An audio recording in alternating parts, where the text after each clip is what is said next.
Orasyon sa paggawa ng holy water. Ito ang pamamaraan kung paano ito gawin. Magsalok ng tubig ulan, lalo na yung may kasamang kulog at kidlat, ay mas mainam at mabisa yun. Sa pagsalok ng tubig ay siguraduhin na malinis ito.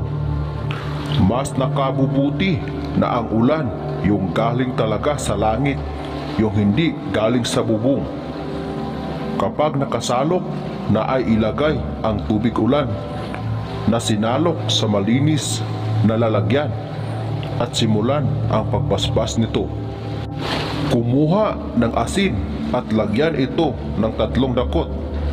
Gamitin ang 3 daliri sa pagdakot ng asin at ilagay ito ng pakros sa tubig ulan.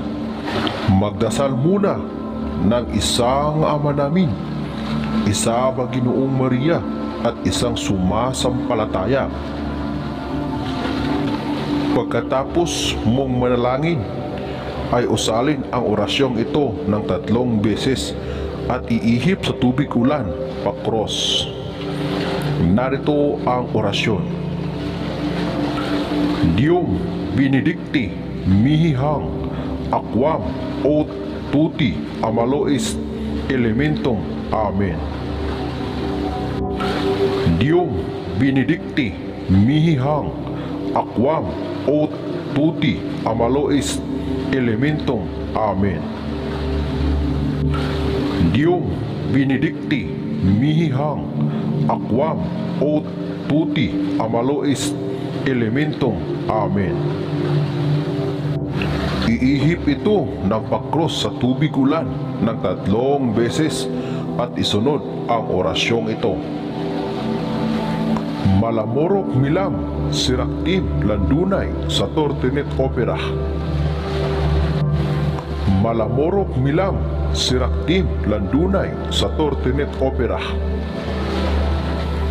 Malamorok milam siraktim landunay sa tortinet opera. Iihip ito sa tubig ulan, pakros.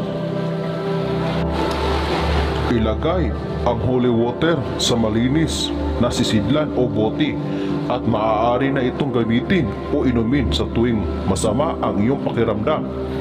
Gawin ang pagpaspas sa araw ng Martes o di kaya'y sa Biyernes bago mag alas 12 ng tanghali.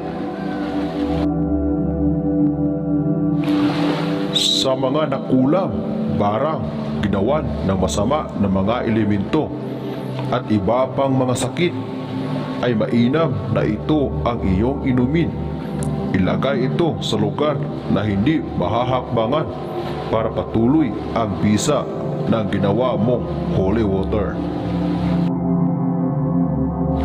Yan po ang orasyon at proseso sa paggawa ng holy water.